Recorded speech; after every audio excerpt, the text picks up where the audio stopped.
আসসালামু আলাইকুম। আশা করি সবাই ভালো আছেন। বিশেষ করে এসএসসি ২৭ এবং ২৮ ব্যাচের সামনে আপনাদের মহাবিপদ।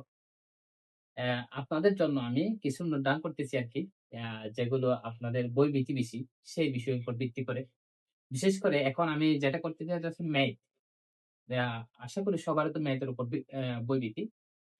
বিশেষ করে এমসিকিউ এবং এসকিউ, সিকিউ প্রত্যেকটা টপিকস এর উপর ভিত্তি করে প্রত্যেকটা যে কিভাবে যে মার্ক আনা যায় সেটার উপর ভিত্তি প্রত্যেকটা নোটডাউন করতেছি আরকি। এমসিকিউ থেকে শুরু করে সিকিউ, এসকিউ প্রত্যেকটা যেহেতু আ প্রশ্ন চোখের সামনে পড়ে যায় এরকম করে নোটডাউন করতেছি।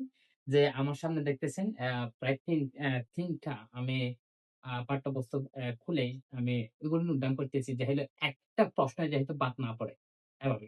ইনশাআল্লাহ আমি আপনাকে চ্যালেঞ্জ দিতে পারি বা কেউ যদি আমার এসিক যেটা আছে নোটডাউন যেটা আছে সেটি করে প্রত্যেকটা টপিকস এর যেমন ত্রিকোণমিতি বা বীজগণিত সেটা পঞ্চাশ প্রত্যেকটা টপিকস এর উপর ভিত্তি করে দেওয়া হবে। আমার যারা অফলাইন ব্যাচে ভর্তি আছে তাদেরকে।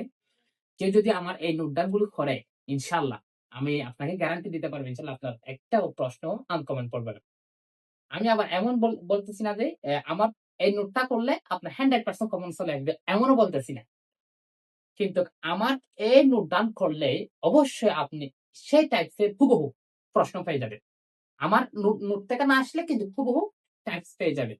তাহলে আমি ক্লাস করার সময় প্রত্যেকটা প্রশ্নের বা a plus B whole square আকারে আসলে হয়তো প্রশ্ন a minus B whole square আসতে পারে। এরকম আরকি। এক্সাম্পল দিলাম যে সাইনের জায়গায় কস আসতে পারে। কসের জায়গায় কোসেক আসতে পারে। এরকম যদি এসে এটা প্রত্যেকটা জিনিস পূর্ণাঙ্গভাবে বুঝিয়ে দেওয়া হবে ইনশাআল্লাহ। তাই বিশেষ করে যারা একদম বই-ভীতি নিয়ে পড়ালেখার মধ্যে বসেন নাই আজও পর্যন্ত, আমি আপনাদেরকে অনুরোধ করব প্লিজ আপনি বসেন, পরিশ্রম করেন। সামনে আপনাদের যেহেতু মহাবিপদ, সেই বিপদটাকে রক্ষা করার জন্য আপনি আমার থেকে পরামর্শ নিতে আসতে পারেন।